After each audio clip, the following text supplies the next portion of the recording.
Gentlemen, so off we go. Team Sweden 2 is playing against Team Hungary right now. I'm trying to come up with some good Hungary jokes, but I think I'm just going to torture more dad jokes and make bad puns about it. I'm not that hungry anymore, I just ate.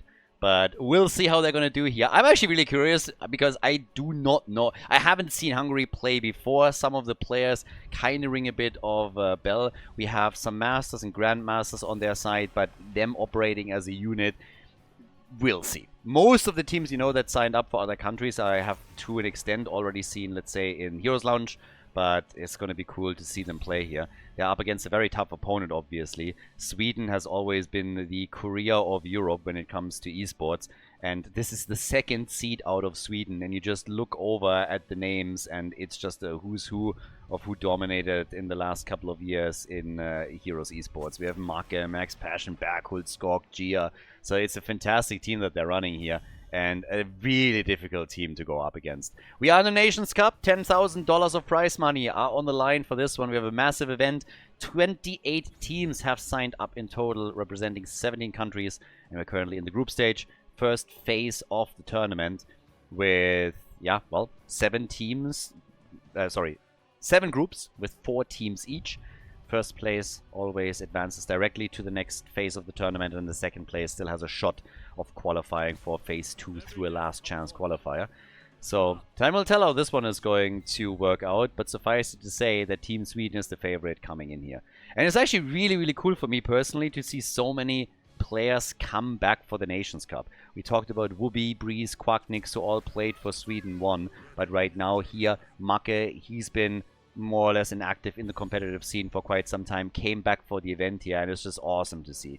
Mago was essentially the OG Mephisto on Infernal Shrines. Like, he kind of popularized that pick there and on some other maps, and then people started to copy him. And maybe Mephisto these days is not played as often anymore, but there was a phase in the game where this was just a lock every time that you were playing on one of those maps, and it was pretty sweet. So with that, we now have Hanzo, Blaze, and Malfurion, who are getting locked in for Team Hungary. Question that actually came up in chat, and it sometimes comes up in the YouTube comments as well, is how ping issues are being dealt with, if there are dedicated servers or anything of the sorts. As a general rule of thumb, Blizzard is absolutely not interested in any competitive tournaments, and they have zero support for any of this. We've been now running tournaments for the last 7 years. We had offline events too, and the support of Blizzard was zip, nada. Not even a tweet to tell people that it's happening or anything of the sorts. So when people are thinking, oh, there might be a dedicated tournament server, it's absolutely not the case. It's always played out on the live server, so whatever the recent patches is also what we're playing on, and there is no support specifically from tournaments for them. They're not even acknowledging that there is a tournament scene. And when it comes to ping for the Nations Cup, everything is being played out on Europe. And that obviously means if you are on the European server anyways, it doesn't really matter. But if you are playing from another region, we had a Brazilian team play, we have UAE playing, there is still a second USA team that will perform here. They play cross-server with a ping disadvantage. Usually it ranges between 100 and 120 ping that they have to operate under, and that's just what they gotta do. So there were obviously also tournaments in the past that were exclusively held on the NA server. In that case, the Europeans have to play cross-server. It's just a reality that we'll live in with this and with the general structure and architecture that Heroes of the Storm has. For game 1, we get Tyrael, Falstad, and Leo now for the Swedish team. Very likely we're going to get that aggression with Judgment from Tyrael. I mean, I still would absolutely love to get some Hinterland Blast too. I highly doubt we're going to see that anytime soon. But that was, of course, the play back in the days. And I like what we're seeing put together for Team Hungary. This is not too shabby. Medivh Diablo, so Leyline into APOC is an option. Even outside of that, Medivh can support a lot of the plays here. We have also Hanzo Arrow into an Apocalypse. Could still see that Lightning Breath, of course, too. Blaze on the side lane. So draft-wise, is very solid draft with Medivh for them as we're heading into the first game of the Best of 3 series. And our final pick for Team Sweden is Cassia. So, well, ladies and gentlemen, map number 1, Towers of Doom.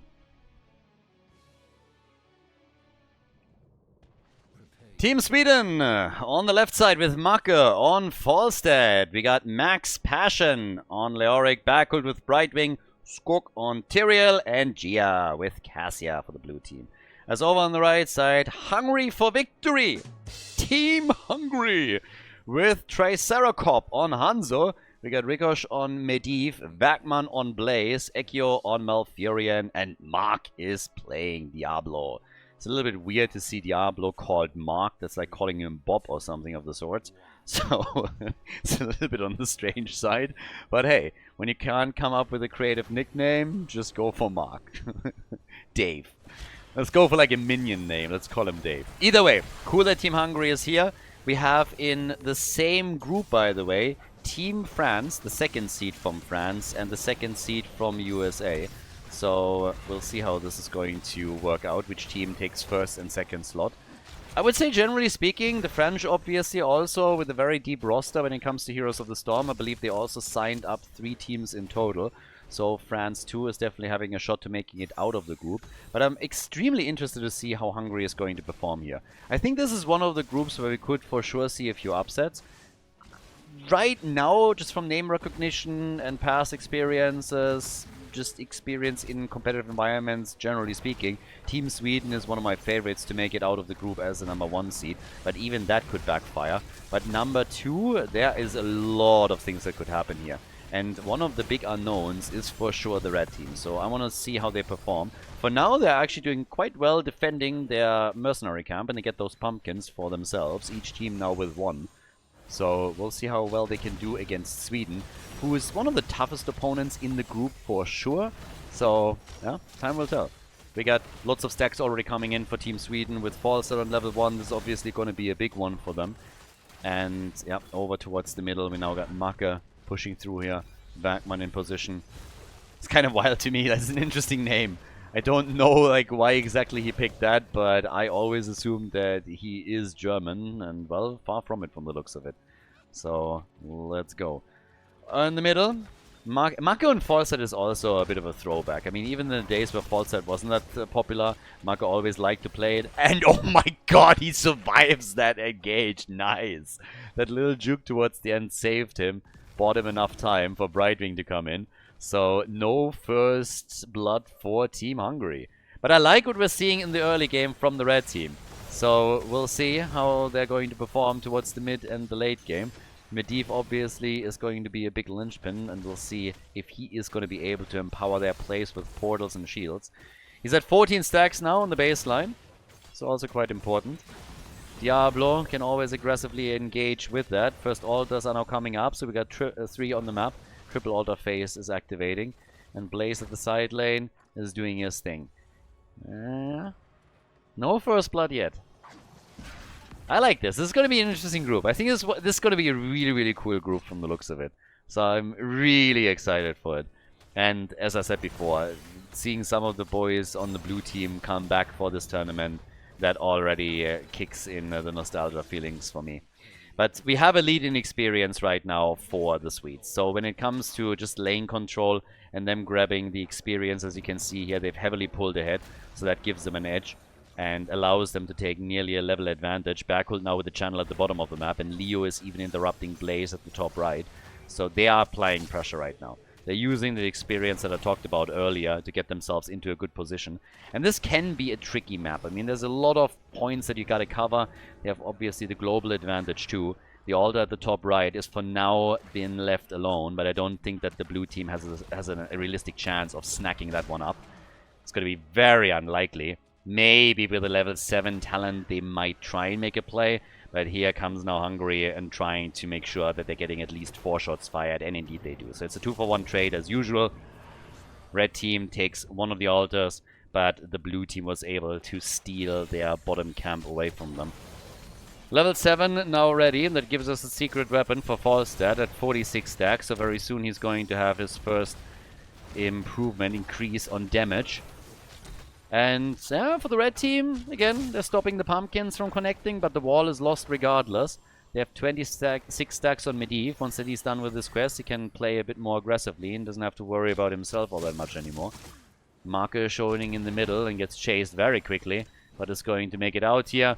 Flies away, not risking anything, straight down to the bottom of the map and locks in a few more stacks. as Brightwing is assisting at the top lane.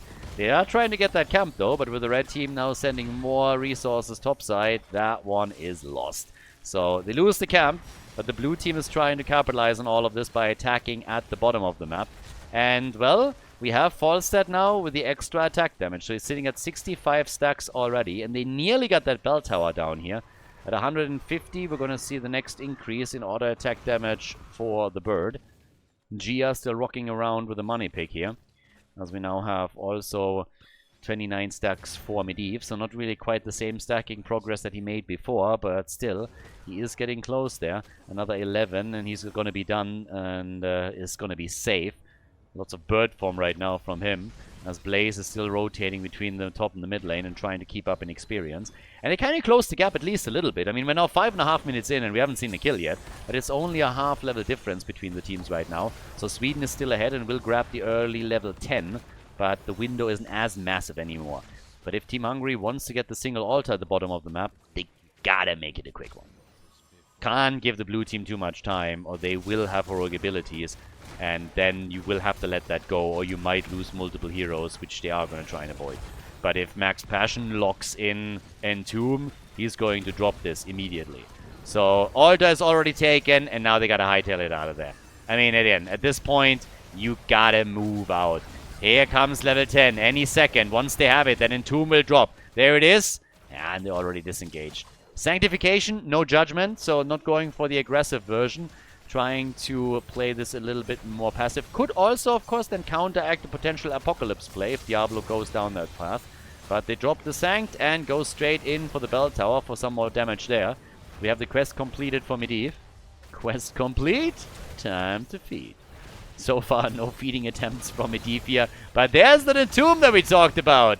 Yeah, Mark tries to get out, and, well, that's kill number 1, and it could be a second one as they're going for Hanzo. But a good shield for Medivh saves the day. The bell tower is lost regardless. Sweden gets the kill, get first blood, and they are able to get the bell tower just before Team Hungary gets their own level 10 abilities. Leyline, Arrow, instantly locked in, and they might go for the combo here. Diablo indeed locks in Apocalypse. Hanzo Arrow into Apocalypse is now possible. Medivh, Leyline into Apocalypse, also an option. So they could try and go for some wombos, depending on where exactly we're fighting. And now the double altar, now the horizontal spawn. As I said in the last few games as well, I always hated that objective rotation. Horizontal spawns are boring! Yeah, very little action usually happening there. But right now we have plenty going on at the bottom of the map. Hanzo dead, meh. Well, Malfurion dead. And, well, maybe the blue team can get both of the altars now. Especially with Medivh also getting murdered, so there's a chance. Typically speaking, the problem with the horizontal spawns is that they are fairly boring, because normally when we are looking at this, each team just takes one altar and that's it. If you have a vertical spawn on the other side, there's a lot of fights happening. So honestly, I would love for Blizzard just simply remove the horizontal spawns completely and make all of the dual spawns vertical ones, and therefore just make the game a little bit more dynamic and cause more fights. Which is it's the goal of the objectives in the first place. I mean, it's the main reason why we have objectives in the game. So that you're not sitting here like in LoL or Dota and you have like 40-minute farming games where everybody is just like trying to not fight, trying to survive, and trying to just like, you know, get their carries completely fed so that they can rule the late game. So in a game like Heroes, you're forced into the map because of the objectives. Vertical spawns don't really accomplish that, so yeah, it's always a bit sad. Even here it's an exchange. So even here. 4 kills to 0, 3 level advantage. Team Hungary trying to fight back, but it's getting difficult for them. Here comes Falstad, was looking for the gust angle, I'd assume, but we already had them push back. Great Valkyrie. Beautiful play from Cassia. Nicely done. So that allowed them to get an easy kill against Hanzo, with Gia just nailing his ult.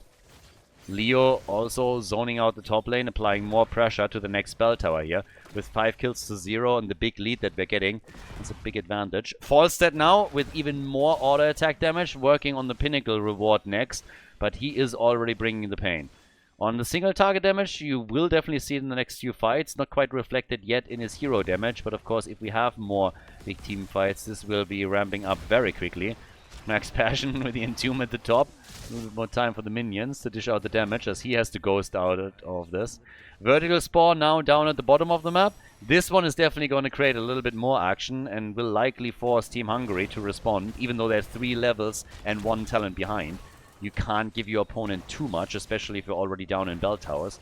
If they lose both of these, and Team Sweden has them down to 7 points on the core, and that's where things get difficult, especially if you've been consistently able to push pumpkins through the bot lane.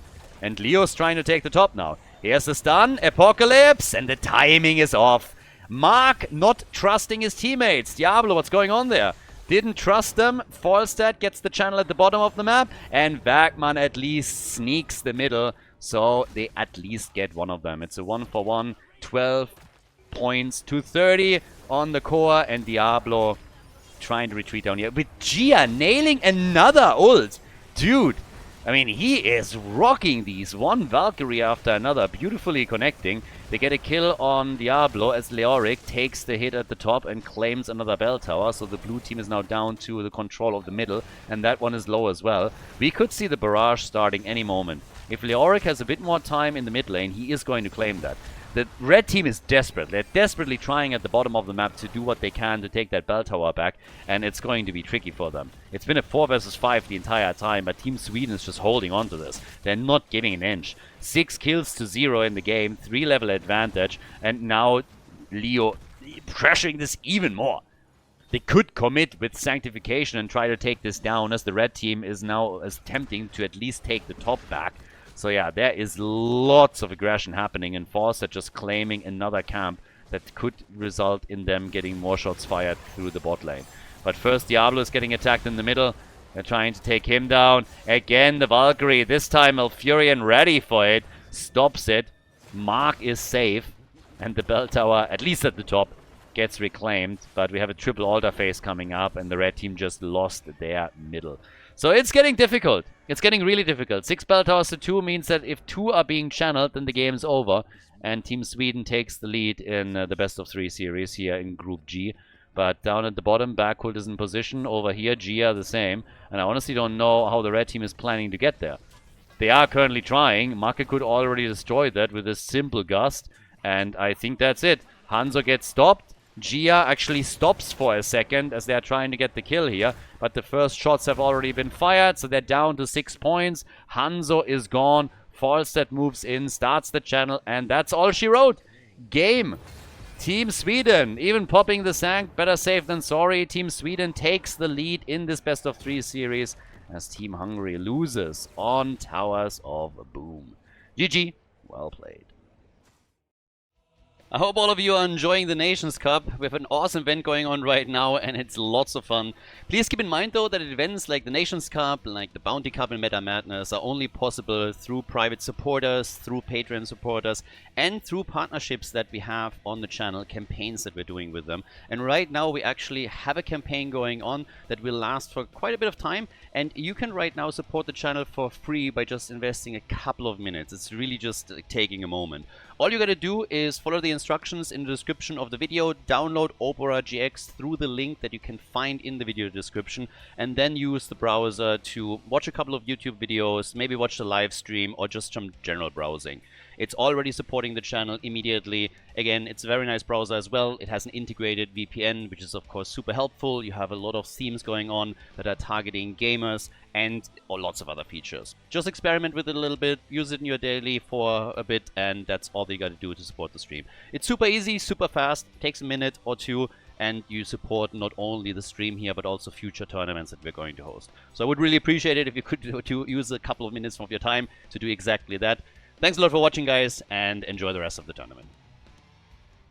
Infernal Shrines, second map in the series. Team Sweden with the lead. I actually asked in the lobby, and he is indeed called Mark, so it is his actual name, and I don't know why that's funny to me. We've had this with some other players in the past, of course, too, Nick, for example. But every single time when I see somebody, you know, that just comes into a video game and comes in with their real name, it's just like, yeah, you just couldn't be bothered to make up a nickname for yourself.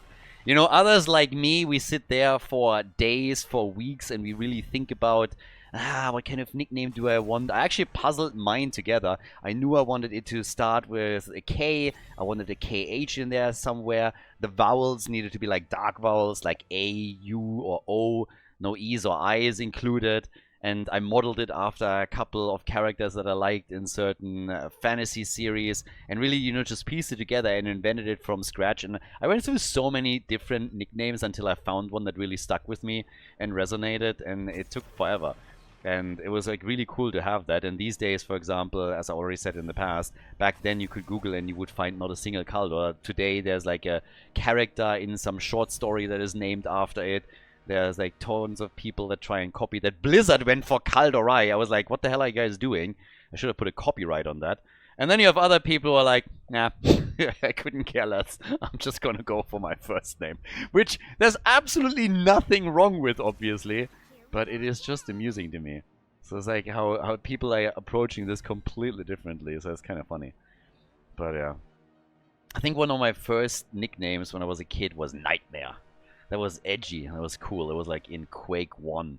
Or might have been Quake 2. I can't remember properly. But that's what I ran with in on some of the LANs that we had. Yeah, for the kids out there, we didn't have internet back then. We had to pick our PCs up and bring them to a location with our friends, and you had to connect them with cable, and you had like these end connectors. And if, for example, after a weekend of playing, one of the guys just said like, I need to leave, my mom's coming, then everybody would yell at him, you can leave, your PC stays here. We're in a 6-hour match of Capture the Flag Quake 2, and if you take your PC out of the chain, the whole net goes down and the match ends. So you can scram off, but your PC stays here. You can pick it up another time. The good old days. Yeah. Anyways, after this little trip down memory lane, we got Thrall and Jojo for Team Sweden. So Infernal Shrines is the map.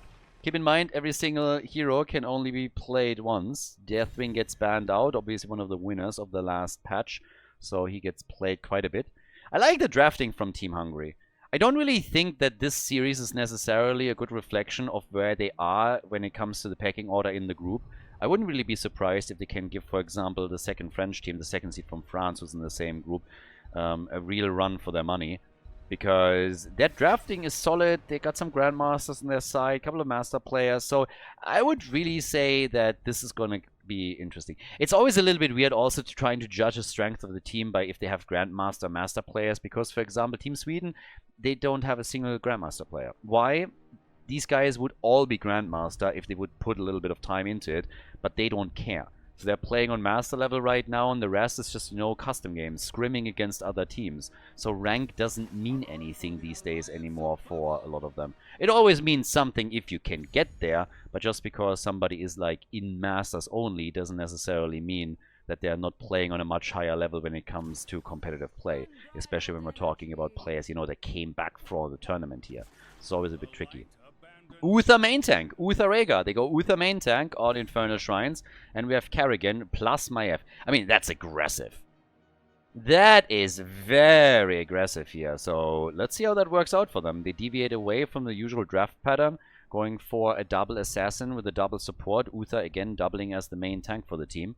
And over on the left side, Macke will adjust to this now, likely with the mage. I talked about a couple of options for him already earlier. Actually, could also go... Yep, there's Mephisto. I highlighted that in game number 1 already as one of his specialties, and here on Infernal Shrines he actually pulls it off. Mephisto is being played, and with that we have match point for the blue team. So ladies and gentlemen, map number 2, Infernal Shrines, Team Hungary going up against Team Sweden. Team Sweden with Macke on Mephisto. We got Berghult on Joanna, Max Passion on Thrall, Skok on Hogga, and Gia on Anduin. Team Hungary, on the other hand, still hungry for victory. They're not sated after the first map.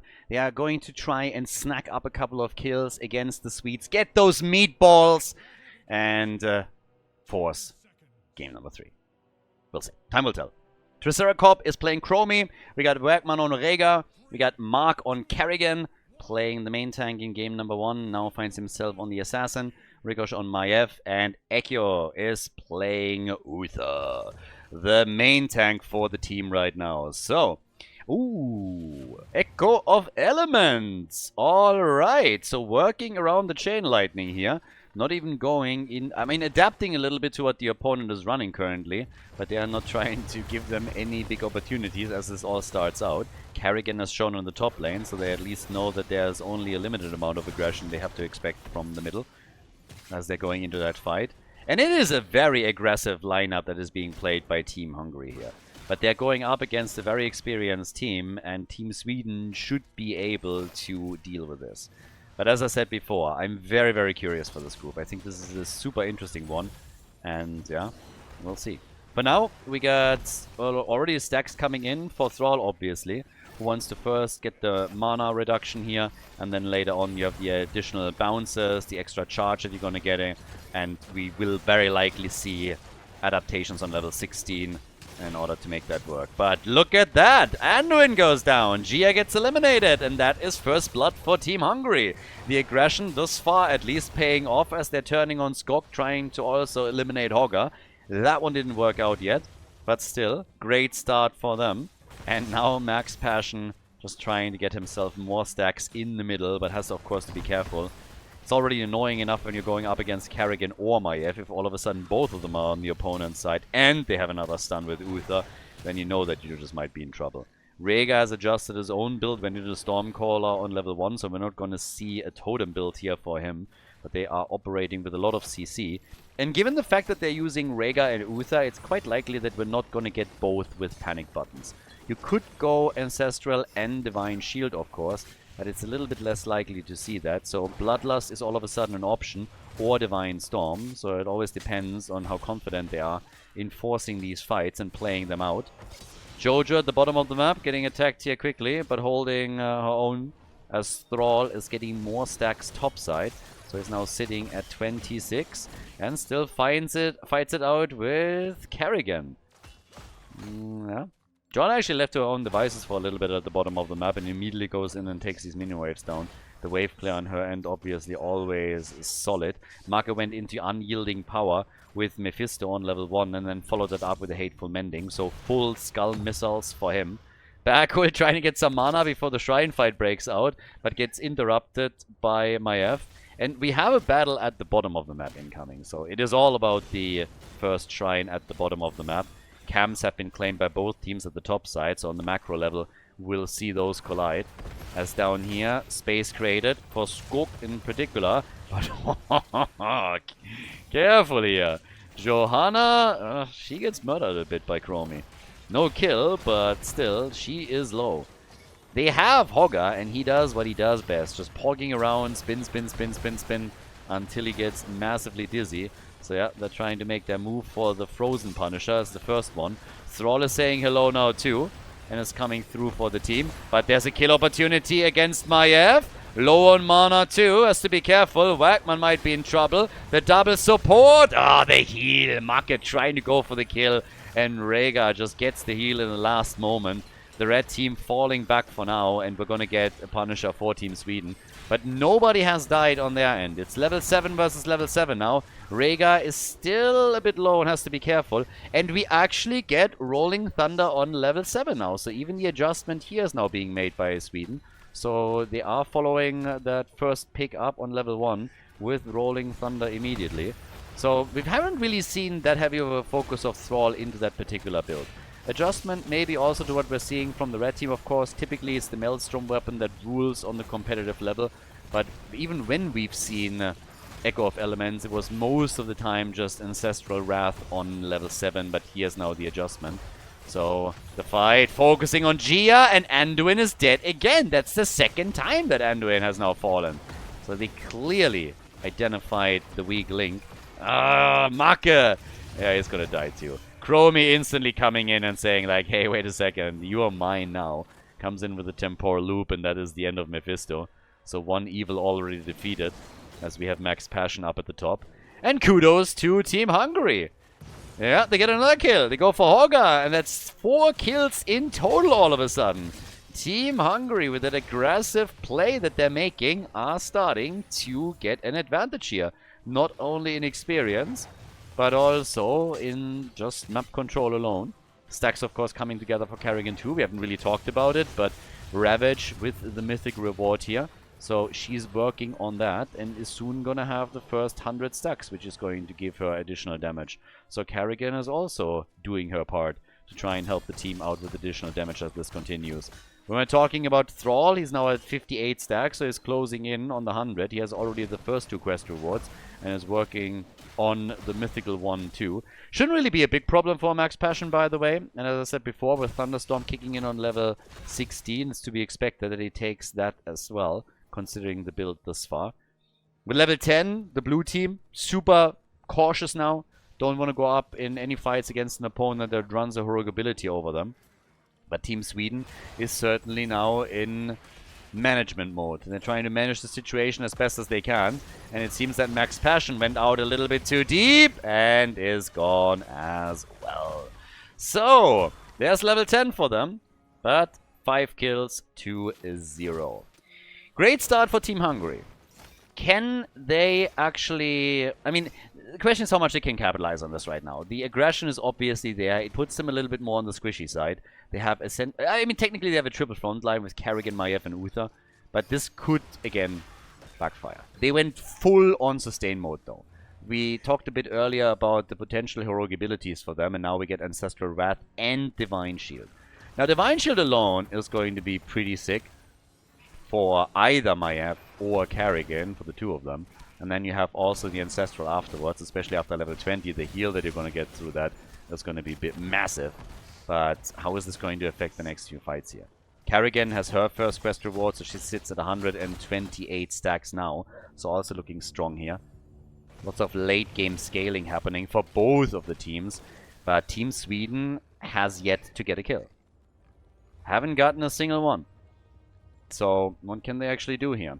When we're looking at the damage output, Maiev is sitting at 16,000, Hogga's at 13k. Those are the 2 top damage dealers in the game. And it is the blue team that is, again, taking an early lead on the objective. Not a big one for now. Hogga and Kerrigan are currently not here, making this a 4 versus 4. Yeah, Jojo still zoning them out. And here comes Hungary. So they are trying to now take control of the shrine. 74 stacks for Thrall. And a little bit of hesitancy here from Team Sweden. They're trying to go for Kerrigan, and they get that kill. Uther was close, but not close enough for the Divine Shield. So with Kerrigan gone, all of a sudden they have a very sweet spot here. Down at the bottom of the map, though, Hogga is fully alone. So it's still a 4 versus 4 battle at the top. But Hogga is going to get a fort down there. Nobody is stopping him right now. Hogga has all the time and space in the world to take the structures out. And with the next minion wave, he should be able to make that work. Unless they're sending somebody down, and it certainly doesn't look like it. Here comes the light bomb. Ancestral already used. And Thrall is dead. Thrall gets killed. 34 to 24 stacks. They are going to get that Punisher. The problem is that Hogga is going to get that fort. So now, technically, Team Hungary has to eliminate the topside fort with the help of the Punisher, or they have taken the L on that objective. That's the problem. That's a huge problem on this. You can give up a lane, but then you at least need to do a minimum amount of damage too, and draw even, and this is not happening. Marker, though, is low. They're trying to get the kill here and can't. Kerrigan is down at the bottom of the map. In comes Hogga, trying to help out. Divine Shield on Rhaegar. Lots of damage coming in from Hungary. That fort is certainly under pressure. Good ult from Mephisto. But can they get a kill? And the answer is no. Instead, they're losing 2. They're losing Hogga. They're losing Jojo. Max Passion is also going to fall. Chromie is making it work with the rest of the team. And it's a triple, baby. Team Hungary. Yeah, they figured it out with the draft here. And they're absolutely bodying the Swedish team. We could see a massive upset here. If they are able to force game number 3, that would be a big step towards a potential victory in the match. Right now, 9 kills to 1. It puts Sweden behind by 1.5 levels. So Team Hungary with lots and lots of momentum. They take down the fort at the top, and now they're working on the one in the middle, making this a 2-fort play. So they definitely won the last objective and also the push that comes with it. So they are looking great here. So, half a level for 16. Maiev now with 25,000 damage. Chromie has to try and catch up on this a little bit. but that's a fantastic spot for Hungary to be in. Sweden, on the other hand, 1 kill. That's all that they got. And that was the kill against Kerrigan when they caught her rotating towards the top lane. So in an actual team fight, they haven't been able to get anyone yet. Yeah, this could get dangerous. In comes Kerrigan, looking for the stun. Jojo is still fine. There's the disc on the other hand. Johanna in trouble. Once again, the ult for Marke. Nice save. Can they get the counter kill here? Maybe now. Maiev in trouble. Maiev gone. Maiev gone, and they're trying to go for a follow-up kill. Rhaegar gets the divine shields that he's able to move out of this, but Hogga is trying to throw a wrench into the plans and gets murdered as Kerrigan and Uther work in tandem on it. The battle not over by any means, though. Thrall with the earthquake, and both of the supports are gone. Both of the supports eliminated. Mark gets attacked too. Uther goes, still keeping him alive, but not for long. 4 kills all of a sudden for Team Sweden. Only Gnomi is able to survive and waddles her way out of the battlefield. But that was a big step for the Swedes. Them getting all of those kills here allowed them to nearly draw even in experience. Not quite, but they're getting closer. And they now have 5 kills to 10. With both teams on level 16. Thrall is about to be done with his quest, by the way. So the next quest reward kicking in just 1 moment. So now you have way more options when you're fighting against a limited amount of opponents. And, of course, in addition, you strike the additional targets. So lots of bouncing that we're going to see happen there. Plus, in addition, a Thunderstorm is level 16. So Thrall is going to get a huge amount of utility out of this. This might make things a little bit difficult. Thrall is now at 15,000 damage, and we're going to see how the damage output develops now that he's done with all of this and essentially has completed the build. We have 26,000 for Maiev still. An attack at the middle. Chromie already coming in with her ult, but no problem this time. No problem here for Anduin. So the next objective is up. Each team has so far gotten 1 Punisher. And now the blue team is slightly ahead here. Kerrigan is still at the top. They have a minion wave and they have a camp. So Kerrigan seems to be pushing for the keep. But the blue team is very, very quickly getting an advantage on the 3rd objective. And of course the goal would be to buy time for Kerrigan if they are really attempting to go for the keep here. But Thrall is already splitting off. He's moving towards the top lane in order to stop this. And even with the wall falling, as long as the keep itself doesn't have too much problems here, they're going to be fine. So, yep, instantly the attack from Thrall. Kerrigan with the combo and the Ultralisk. Mark still able to move away, but with 39 stacks to their name. Easy Punisher. Easy Punisher for the Swedish team. They're still behind in experience, but there's certainly an amount of respect from the red team. And we'll see how much value they're going to get here. Thrall is still sticking to the top for a bit longer. 1 more minion wave from the looks of it. Just letting the team push at the bottom of the map without him for now.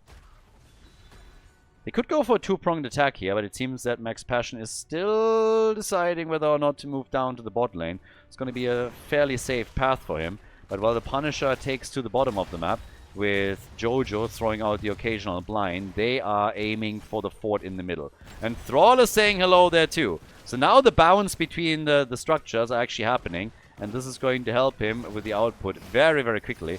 Has also completed the level 16 quest, which of course can then reset again.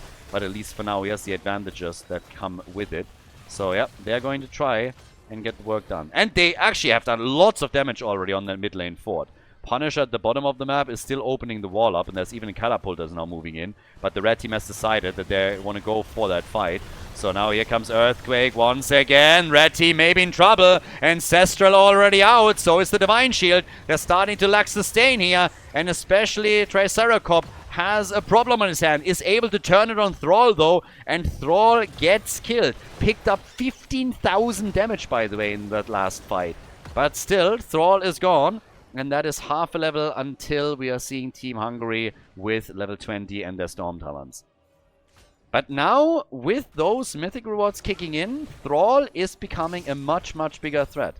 It was great for them to take him out this early in the fight, because he is really ramping up the numbers for himself. And that's on top of what Hogga and Mephisto can contribute. But of course, on the other hand, we have also Kerrigan, which we shouldn't forget about, because she's nearly done with her own mythic reward. And that's an additional 200 damage. That is insane. Huge amount of damage output from her that is coming in. And of course they have level 20 now. That gives us Piercing Sands. And we have the Bulwark of Light. Plus Farsia's Blessing. Damn, there's sustain on these guys. Oh, brutal. Not easy to deal with at all. Level 20 on the side of their opponent now. With Thrall coming in on the Earth and Shields. That's definitely going to help a lot. Marker with currently lots of damage is coming in with Mimic. Jojo could go for Blinded by the Light here. They're actually trying to get a few shields out. And yep, there it is. Blinded by the Light for Johanna. So they're going to try and play this out with sustain of their own. From Jojo, from the Earth and Shields. And try to save this one. Hungary is playing a great game here. But Sweden hasn't given up on this by any means. There's only 1-4 difference between the two teams now that the middle has fallen. In comes the damage. Shockwave dodge. Nice. Great play. The stun is out. They still apply pressure to Maiev.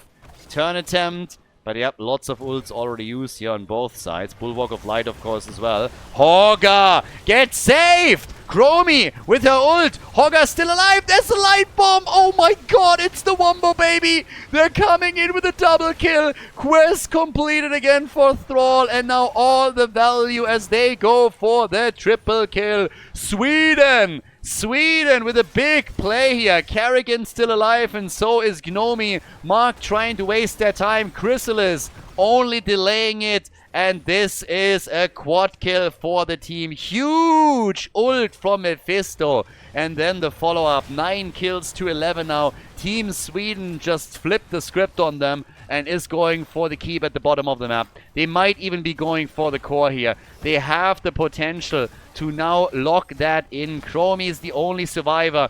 And she is low. She's in trouble. And she's dead.